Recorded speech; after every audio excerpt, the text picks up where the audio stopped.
welcome to the show today. My name is Nicola Ajayi. I am your host, and this is Who We Are. And Who We Are is a show that seeks to showcase women who are living a purpose-driven life. They are women who have committed to excellence in their careers, in their families, in their ministries, and in their businesses. And they are women who are letting their light shine for Jesus Christ in their generation. So today I have the pleasure of introducing you to Mrs. Christiana Onita Olojo. And she is a woman who is doing just that, letting her light shine for her generation. Welcome to the show today, Ms. Christiana. Thank you. How are you today? Good, I'm good. Good. So what I like to do, as I was telling you earlier, is every person who comes on this show, of course, is invited here because they're extraordinary and they stand out. And they have a story to share and something to teach us. So what I like to do is ask you in your own words to let us know who you are. Well, I'm a child of God. I'm a mother, a wife, business owner, entrepreneur. What else? A creative person. I wear many hats, put it that way. Yeah, you do. And you are, I think it's a fair assessment to say that you are somebody who lives a life of excellence. Oh, thank you. Yeah, it's evident in what you do. It's also evident that you're somebody who strives for learning and that quest for excellence in everything that you do. And I want to find out what it is that motivates you to be that way. Is there maybe a driving force, perhaps maybe in your childhood? What actually is motivating you for that excellent spirit you have? For me, I just don't like to see things fail. So I don't care what it is. If I'm involved, it's not going to fail. So, I mean, I probably started with just simple projects in kindergarten, but I had to see things through.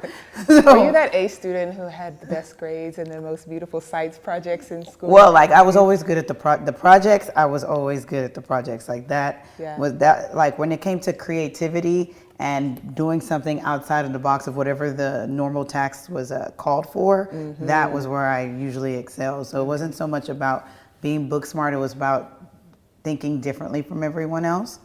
So I would do really well when it came to things that I could add my own spin to it. Like I remember I used to do the history fair.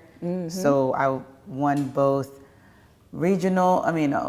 district, regional, and state history fairs for like 3 years in a row. Wow. Yeah. I don't think there was a national one. Yeah. So state was the highest you could go to back then. I don't know what they do now. So history was really interesting to you. It wasn't even so much the topic. It was just so much that, like, with the history fair, similar to science fair, you're supposed to take a topic and expand on it and, do different things. Yeah. And because it's something where, like, different from science fair where you get a hypothesis and you're trying to determine something or test something, history fair was totally different. Your creativity is what made your project shine, because basically it's shining a light on something that has already happened. Exactly. So there's some people do it through action, like book type projects, and some people did it through poster or paranogram type things. But I did mine through media, and back then nobody was doing anything like that. And I was doing linear editing at how old was I? 11 years old. So, which is extraordinary. Yeah, nobody was doing anything like that. So hence why they were probably like, wait, what? Because there wasn't even really a category for it then. So naturally you won because it was extraordinary and it was unique. It was different, yeah. And so you do have a degree in journalism, right? You also have a master's in journalism, is that correct? And your bachelor's is in... my bachelor's from Baylor, in journalism and public relations. And then I have a master's from the University of North Texas, also in journalism, radio, television, and film. So you've always had an interest in being in front of the camera. Yes, and that's your background. And let's talk a little bit about your career. So you started off in journalism at Baylor and then got into public relations, right? It's my understanding that your father had a tax business that you inherited, basically. He turned it over to you when he retired. Is that the case? Yeah, it actually... Long story, but what happened, I worked in journalism for 10, almost between 10 and 15 years. I can't even remember anymore. But I was there for a long time. And, tragedy struck our family. And my sister, who had taken over the office at the time, or the firm at the time, passed away. And so naturally I took over because, like I told you, I cannot see anything fail. So I quit my job at ABC and went all in. And took over for the family. You filled that void. I'd like to touch on that a little bit too, because your sisters, and it was two of them, Jennifer and Josephine Onita, actually passed away in a tragic plane accident in Nigeria. Well, it's hard to even comprehend, it's hard to even imagine what that did to your family. But one thing I see with you, and one thing that I admire, is the fact that you keep their legacy alive and you honor them every single year, and you're that voice for them that keeps their spirit still alive today. But walk us through, I guess, those first few weeks and months and even years after that incident happened. How did you and your family get through that? I don't think we've gotten through it. How do you? Yeah, no, not at all. I mean, we're still going through it, but I just have to keep going because I told you I just can't see things fail. So what it is I can't fail because of them. Because of them. I can't let anything drop, Quitting is not something that I do. Yeah. I think I've probably only quit one thing in my life, and that was probably the hardest decision to make. Yes. And I guess some people wouldn't consider that quitting that particular thing, but it was more or less that I had to make a decision for my children. So I made that decision to step away from something. So when it comes to with how my family has been coping, it's, with God, that's the only way. And then, like I said, He gives me this driving force to know that I can't let anything fail. We have to keep going. We have to keep going. That persevering spirit, which really resonates in you. And I imagine, though, that at the time, leaving your career at ABC 13 in journalism and totally switching to taxes. Well, that's a different, a totally different thing. Yeah. Accounting and taxes. So actually, at this point in time, you're going back to school to study taxation. Well, it's different. So at our firm, Financial Planning and Tax Office, it's not only taxes that we do, but I know people are always like, oh, you just do taxes. No. Much more. So we do bookkeeping, payroll services, business setup, business, what word am I looking for? Business consultations. We help you tax planning, estate planning, basically everything that encompasses accounting.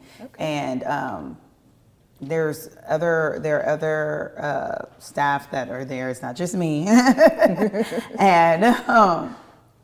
And what we do, for example, like me, I mostly focus on audit representation, and that's another thing we do. It's audit representation, and I focus on that, which is basically, I don't know if you've heard these commercials where you see people talk about, oh, you owe thousands to the IRS, blah blah blah blah. Yeah. I'm the person that helps you get out of that mess. Gotcha. Okay. And not just anybody can do that. You have to either be a CPA, an enrolled agent, or an attorney. Okay. To be able to practice before the IRS and represent clients before the IRS. So I'm an enrolled agent with the IRS. Got it. And in order to do that, there was a 3-part exam that you had to take, and it's totally different. It's like how do you prepare for an exam like that? Oh, that exam.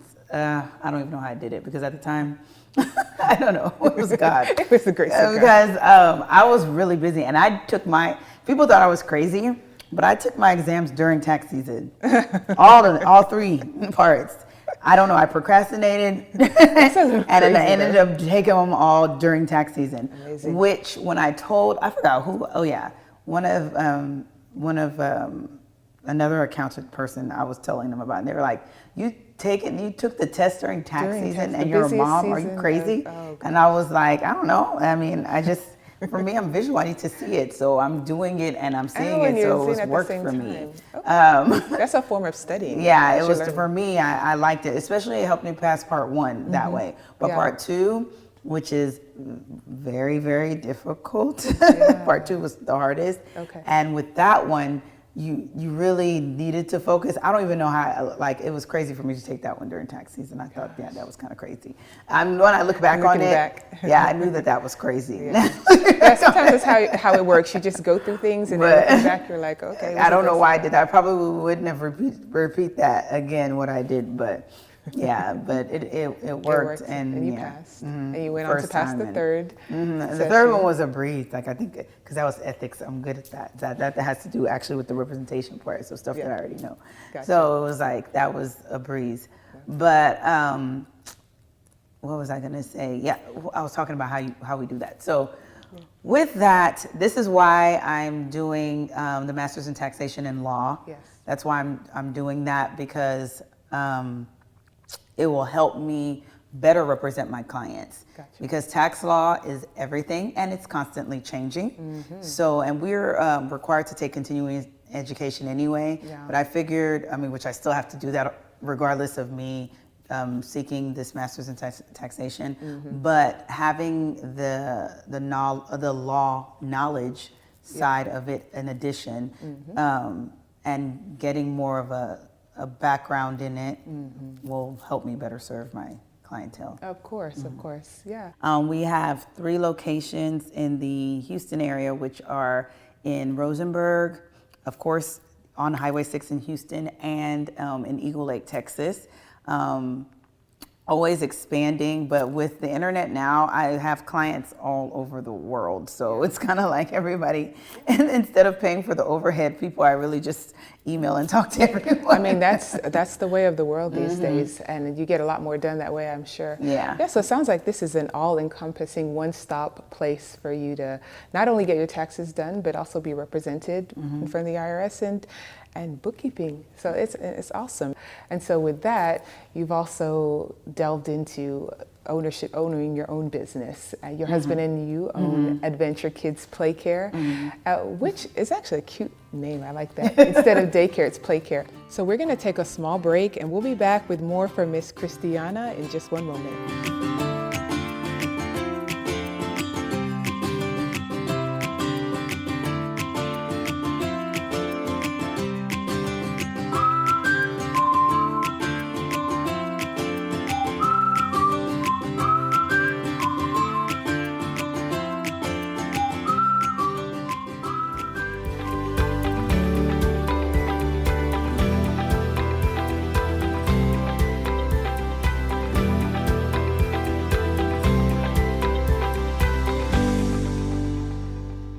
Hey there, we're back. And I was just talking to Mrs. Christiana Onita Olojo. We laugh about that. I'm trying, girl, I'm trying. No, you're fine. You're doing good. Better than most.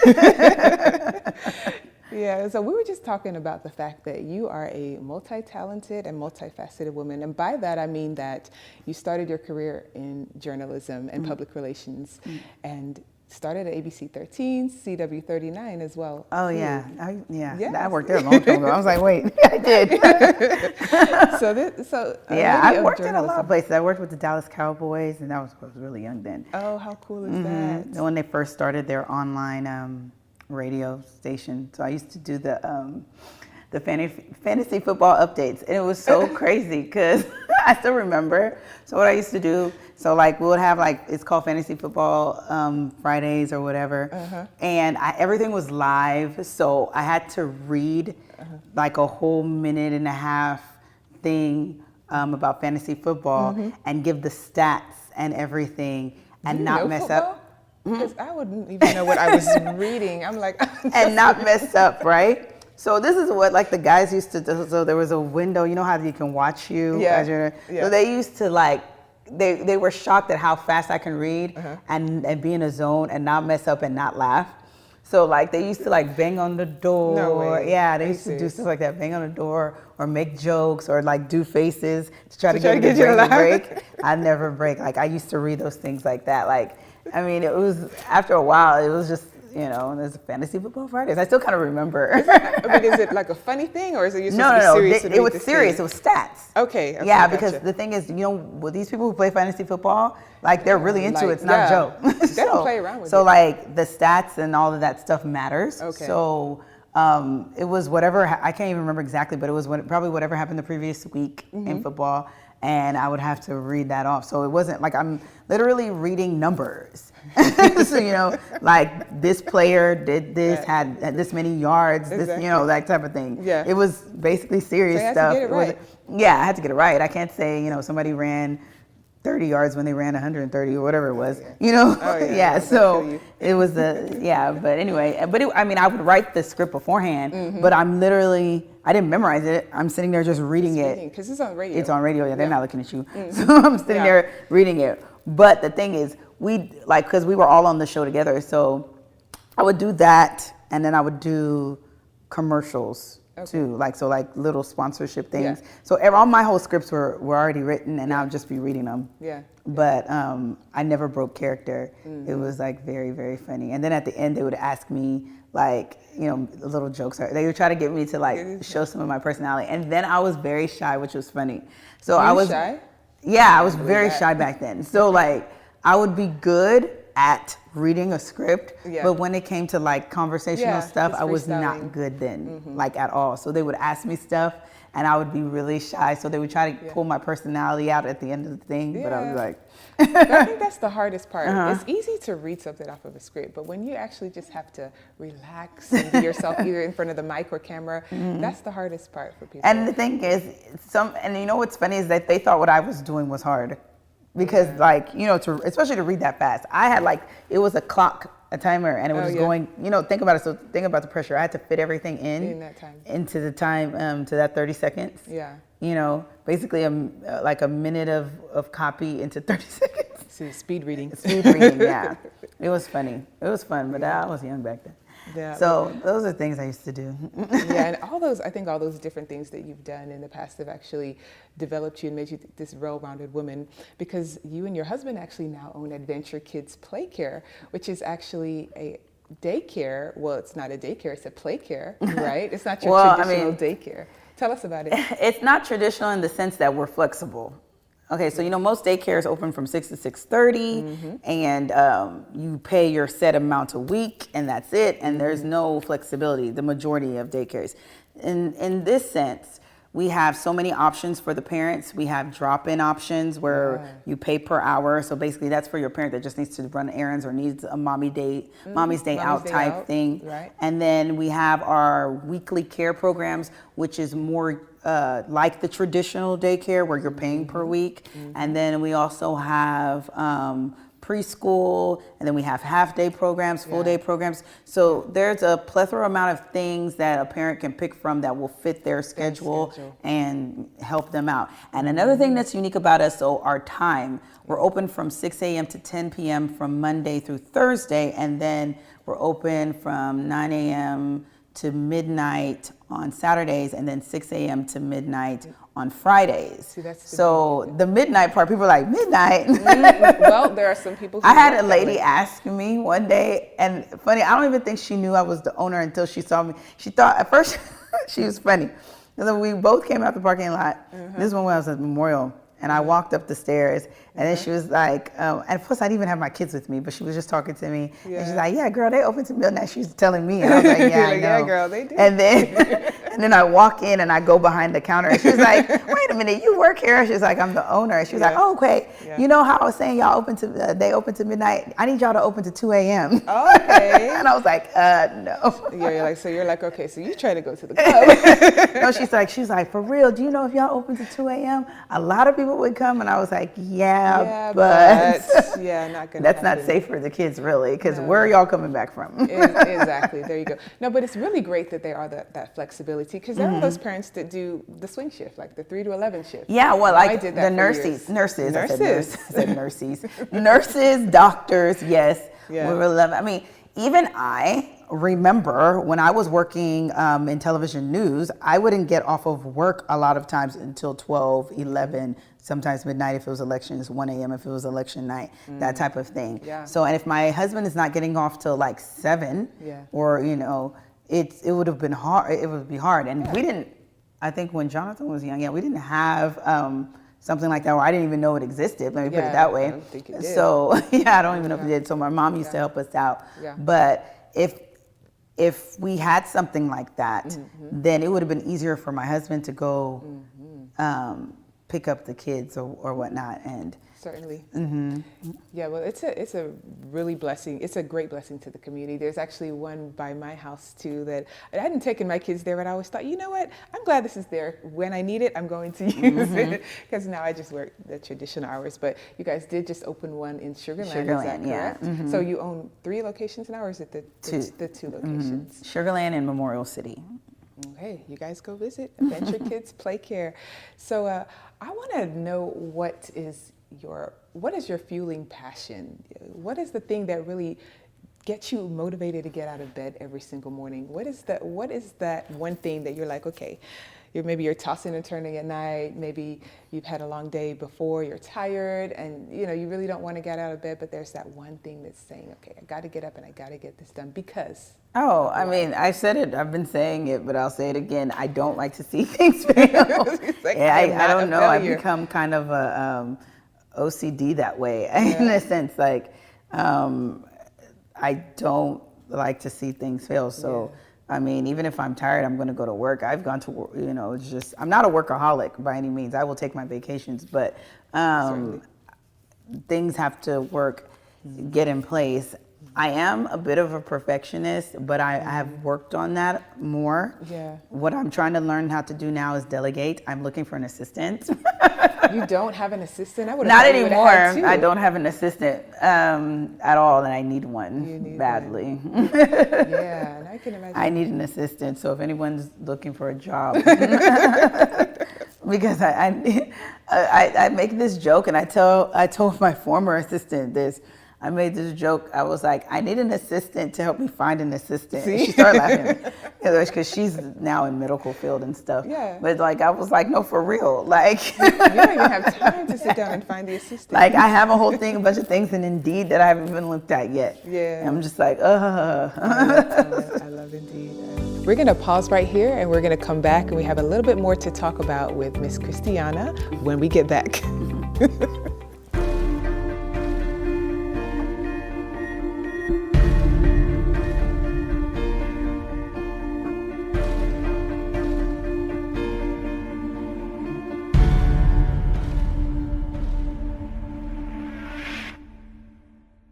Hey there, guys, and welcome back. And so we were just talking a little bit about in the break about the fact that you're the type of person who you cannot just do one thing. And it's funny because I'm the same way too. Like and my friends actually make fun of me. They say, you never keep a job more than a few years. And it's true because I don't see myself as somebody who has to just sit down in this 9 to 5 for the rest of my life and retire in that same spot. I'm a nurse, I'm always going to be a nurse, but I don't have to just work in this one hospital for the rest of my life. And people who do it, I'm not knocking them, there's nothing wrong with that, but we have to know who we are as people and what works best for us. And I know you're that way too. We were kind of joking about it. I was telling you, like, gone are the days where someone stays in one job for 30 years or 50 years or whatever people do. Like, people don't do that anymore. I'm the type of person, I have to do, I don't know, it's just in me, I have to be doing multiple things at the same time. I feel like I'm wasting time if I'm not doing 2 things at once. I've always done 2 things at once, at least 2, if not 3. And people, wonder, like, how are you even paying attention? I'm like, I could probably totally tell you what this person just said and tell you what I was reading and tell you, I do that. I was on 2 conference calls, 2, what do you call those things? Seminars? No. Those Skype meetings? Yeah, those meetings that you have to do on a computer. The go-to meetings. I was on 2 of them at the same time. I had 2 computers going, and I was on 2 at the same time, and my staff was cracking up. And it was funny because and I said, just don't come in here because I don't want these people to hear you. Yeah, right. Yeah, but other than that, I was on two of them at the same time. Miss a beat. And I was muting and talking and doing all that. Yeah, and I was able to conduct both of them because they were both at the same time, and I didn't realize it. So what was I supposed to do? To do both. Yeah, I so did both. So safe to say you're a multitasker, but Yes. you thrive on that, right? And that's how you have to be. Yeah, I thrive on that. I mean, I guess it's always been in me. But one thing I found. And I hate, people always give millennials a bad rap, and I'm a millennial, so I think it's the Generation Z people. That's what I say. The people right after us, they're not good at multitasking. Maybe some of them, but the ones I've met have not. The majority of them are not. Yeah. And they'll tell you, like they'll tell me, my girls will tell me, she's like, I need to do one thing at a time. And I'm like, what happened to the the days of multitasking? Yeah. But it's okay though. No matter the type of person you are, it's okay if you like to multitask. And it's also okay if you can only do one at a time. Don't feel bad because someone else can multitask. Just make sure whatever you're doing it well. You're not messing up. That type of a thing. And the key is not to try to be, it's okay to emulate other people, but don't try to be somebody that you're not. The thing is, I feel like the best thing that we ought to do as women, as people, is to take some introspective moments to think about, okay, how did God create me? What values did he put inside me? What characteristics and what drive did he put inside me? Find out what your purpose is and then live it. And if your purpose is to have 3 different careers or 3 different businesses, live it. If that's not your purpose, if it's something else, do it. But whatever you're doing, do it well. And I would say do it for the glory of God. Of course, Yeah. of course. Because the thing is, you only have this one life, and life, honestly, is short. 100 years is actually not that long. It really isn't. And when you're 30, you've already reached a certain percentage of that already. You're already at 30%, so your life is gone. Yeah, and you got to think about it. You have to use that time wisely, and I don't believe in trying to be like someone else. You try to be the best you. You can use people as examples. Like, I'm the type of person, I like to learn from everyone else's mistakes. I don't need to try something to know that. Yeah, you don't need to. Yeah, if I see someone else doing it and they messed up, trust me, I'm not going to do it the way. Even if I attempted, I'm not going to do it the way they did it. So you can kind of watch and study, and even if you are trying to emulate something or someone, you gotta do it in caution and understand your own personality. Because I think a lot of us think we're some way and don't really know how we are. Really ask your spouse if you have one, or your significant other. Ask your friends, if the ones that would be truthful with you. What do you think of me? That type of thing. I ask my kids. Really? I'll talk to them. My daughter's funny. She'll tell me, okay, this is even, I'm about to go off topic a little bit. But she told me something yesterday that really threw me off. So she's like, Mommy, do you know anybody that's still alive that was born in the 80s? And I was like, what? And I was like, me and your dad were born in the 80s. She was like, what? And you're still alive? You guys are old then. So their time perspective. But no, that perspective gave me a different perspective of myself, because I always talk about how young I am. Young.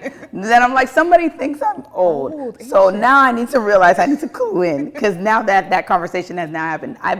You know what I mean? That is so hilarious. And she was serious. But it's funny because I was talking to someone else about what she said, and they was like, "But then how about your grandma and grandpa?" Like, so look at them. But she was like, "The 80s were so long ago." I said, "Jocelyn, it was only like 30 years," and she was like, "The 80s were so long. Oh my God." It's funny though, but it's true what you said. Just going back to what you said about time. When we're young, we actually do think we have all the time in the world. Exactly. Now that I'm getting a little older, I'm like, oh my gosh, you know what? I need to start doing X, Y, Z, because I may not have. And then you never know. Life could be cut short tomorrow. So do it. Find out what you're supposed to be doing and do it. And try. And not everything is for everybody.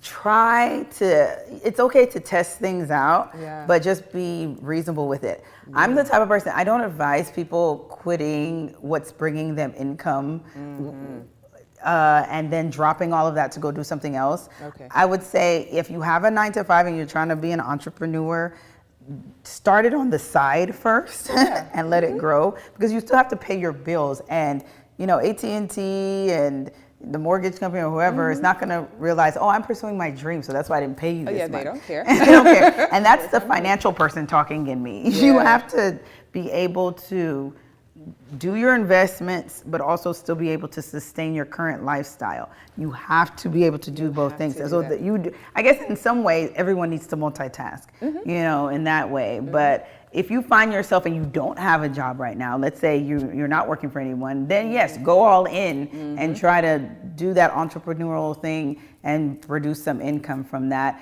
But like, I still always advise getting something on the side so that you are able to still sustain your bills. Yourself. Like they say, don't quit your day job. Okay? Not until it can sustain your family, especially if you have a family. Yeah, but oftentimes, like, some women are lucky that they have husbands that can take care of all the bills so they can focus. If you're in that situation, you talk to your spouse and he says, okay, quit and do what you want, you're lucky. You are blessed. You're blessed, because not everybody's spouse will tell them to go ahead and quit their day job and go do whatever they want. But assess your own life situations. Do not copy someone else, because you don't really know what's going on in your girlfriend's home or whoever this person is home. You don't know what's going on.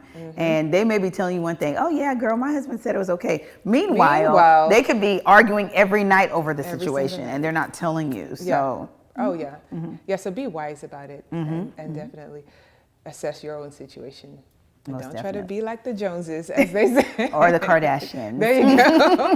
So what's the value, speaking of your children, what's the one value that you instill that you would love to pass on to them? Is there adults looking back and you say, that's my girl, that's my boy, that's what I taught her or him? Hard work and creativity.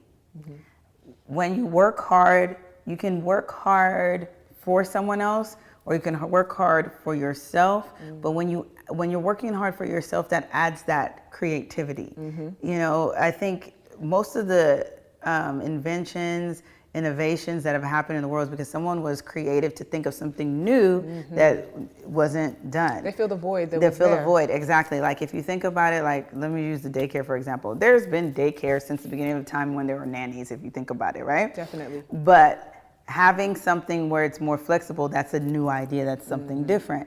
So you can take, you can always be Pepsi. That's what I always say. There's Coke, but you can always be Pepsi, or vice versa. I forgot which one came first, whoever it is. Probably Coke. Yeah, but there's water, but then now there's all sorts of drinks. So alkaline water. Yeah, exactly. Now, I mean, people didn't even used to bottle water. I think our parents should remember when water wasn't bottled. You could go to the tap before it started contaminating everything. So, there was a time where they were like, bottled water, why would someone buy bottled water? Now it's $1 billion industry. So, your idea can always take you to the next level. There's no bad ideas. I think ideas can always just be reworked to where they make sense. Yeah. Take something that's already in existence and tweak it, make it better, make it more useful, fill a void that's people are needing. Yeah, and didn't even know that they needed, right? Yeah, look at Uber. It's just a bunch of people driving around. It's basically taxis on steroids. And the thing is, think about it, the guy's not even using his own vehicles. So you eliminated an expense and expanded your market. Yeah. I mean, of course you're going to make money. Smart guy. Why didn't I think of that? Like with everything. If you can eliminate a major expense, and then increase the market, then you're going to produce a profit, most definitely. Most definitely. And with those kind of values, instilling those in your children, I know they're going to go far and they're going to be the best little yous. And your husband, you guys are doing it. I want to congratulate you. I sincerely do. And I just want to use her as an example to encourage other people out there, whether you're young, whether you're old, whether you're a woman or a man. Just take her as an example that no matter what life throws at you, whatever situation you may be in, find the lemon in there and make lemonade, right? First of all, you need to find out what God created you to do. That's what we try to instill in this show, and that's the purpose, I think, in life. We have a light inside of us. Find out what it is, seek God and ask Him. He'll tell you, and then let that light shine and do it in a way that helps people and that blesses people. And then your life is naturally going to be enriched as a result. Would you agree? Oh, of course, of course, of course. I wanted to thank you again for coming on. Thank you. Thank you. You're so welcome. And this has been another episode of Who We Are. I want to encourage you to please follow us on social media. You can follow us on YouTube, on Facebook, and also on Instagram. And then you can also check out all of Christiana's businesses as well. All of her information will be there. Of course, FPTO, Financial Planning and Tax Office, always here to serve your business needs. Tax season is coming up. You know, it's time to get your bookkeeping in order, so come see me. Thank you all. Till next time. God bless.